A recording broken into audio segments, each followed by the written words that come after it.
So here's the board gaming question of the week. And of course, the title of this podcast, of this vlog, has given it away, has given some insights. But do you feel, as a board gaming enthusiast, given all the different channels to acquire board games, that Kickstarter, specifically for board games, have we jumped the shark? Have we moved beyond the golden age of Kickstarters to now where I feel personally that things are very, very polarized? I'm sure the margins are extremely thin in board gaming. I'm sure the components, what's interesting, granted we're talking years ago, what would have passed for a fine board game or a normal board game, an example being, dating myself a little bit here, Web and Starship. This was a 3-player space opera type game where you built up fleets, you kind of conquered the galaxy, and it was humanity versus 2 other alien races. And it was unique at the time because most hex-based board games / war games were head-to-head, 1-to-1. This had a chance for 3 players to play it. The components were colorful, they were interesting, but it was cardboard, hex map, and cardboard tokens. The only plastic involved was a set of D6 dice on there. If a similar game was released now, would it have any traction? I mean, we're at the point with manufacturing, and you want things to be more colorful. You want cards to be more dynamic and tokens to have more of a heft. And of course, some sort of miniatures, maybe not lots and tons of miniatures, but you could go in that direction. But miniature representation. And on a side note, it's interesting where so many board games throw tons and tons of miniatures and plastic at you, and admittedly being a Wargamer Fritz, that's very seductive and that's very alluring, so I'm all in. But now you're starting to really see massively sized, heroic-sized miniatures, almost like figurines, usually some sort of boss monster or end game. So it's certainly the expectations for a board game have moved higher and higher, even with keeping costs low and even with cutting as many corners as you can, production costs and raw materials. Kickstarter, the polarization of what I'm seeing is you have to offer exclusives. You have to offer things that are available, not so much at a discount, because it's interesting at this point, what I'm seeing across the board gaming spectrum, there's no more discount on the base game. It's not like, look, get in on the Kickstarter, we hold your money for a year plus, we somewhat deliver on time, but, you know, look, you're getting $20 off, okay? And you're getting to be a part of the Kickstarter. Now it's like, no, we're going to charge you retail $100, but we all know it's not going to retail for $100. It's going to retail for $70, might even get discounted down to $50. I bought in on Fireball Island. I love it. It's a great game to play. I don't even need to fuel myself up with some alcohol to enjoy it. I mean, it's a party game without getting crazy there. But the difference, even with the light Kickstarter exclusives that you got for backing it, the discount is now insane on it. I mean, Barnes & Nobles is selling it with a discount, and if you're a B&N member, you can pick it up for $20 versus the Kickstarter. That's not a complaint. That's just a contrast where all of a sudden what we're seeing is there's not even a discount anymore. So you have to lure in the backers. You have to lure in the backers with all these Kickstarter exclusives, all of these options, essentially mounds and mounds of free stuff, plastic. Is that worth the wait for the year? Now, admittedly, I'm a little bit biased here. I am a completionist, so I want to get the core components. I want to get the expansions. I want to get the promo stuff. I even go as far to say I want to kind of cull through a lot of the fan content, and if there's good stuff out there, I print it, I bind it. More stuff than we will ever possibly play with for a variety of games that are out there, but that's just the obsessive nature of myself, the collective nature on myself. So if I can't buy in, here's a great example, the Zombicide Black Plague.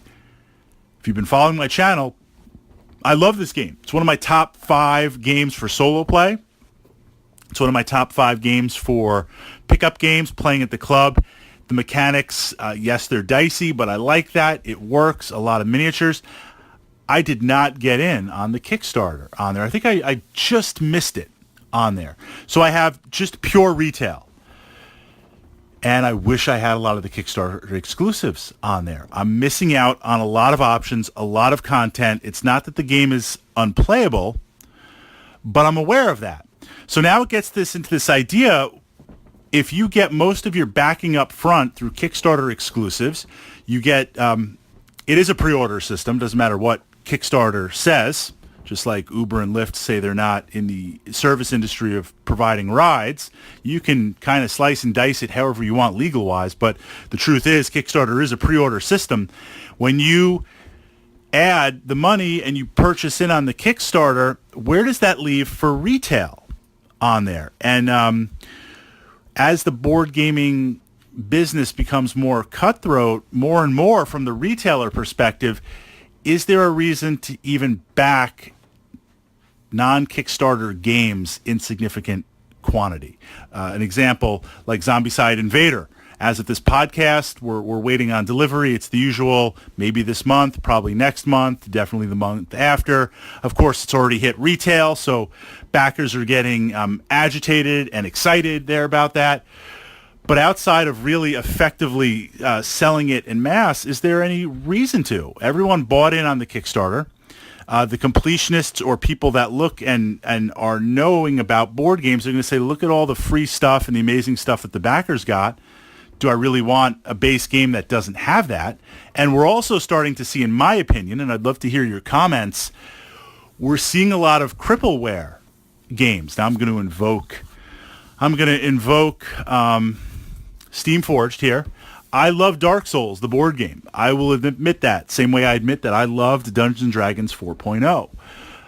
But the challenge with Dark Souls, rules aside, grindiness aside, some of the play options, let's put that aside. But it was very clear, and I missed the Kickstarter completely, and I beat myself up for a long time. Now that turns out that is a massive blessing from the gods, because I really can't think of many Kickstarters that have been mishandled. But Dark Souls, the core board game, as much as I love it, and you can find my enthusiasm in my podcasts up here, it's really crippleware. A lot that was intended to be in the base box got farmed out to the expansions, got put out there as exclusives, and who knows if it'll ever be delivered. So you play through the base game, and it has replayability, it has some excitement, but you just feel that there's a couple of things missing. And I see that more and more in Kickstarter-type games where Bloodborne, can I say that? I'm not hating on Bloodborne. The core box is really just like core box. It's very apparent you have to go in on the DLC. You have to go in on the optional buy-ins. And a lot of those optional buy-ins are Kickstarter exclusive. So if you're coming into Bloodborne later, a year or a year and a half or 2 years from now, is it something that you're even really going to buy in?